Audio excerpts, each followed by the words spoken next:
go. There are many people playing sports. He is playing basketball. He is playing soccer. There are playing badminton. Badminton. Badminton.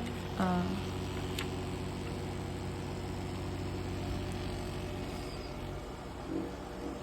There are playing Tennis. tennis. Mm. Wow! So many balls games. Wow, very good.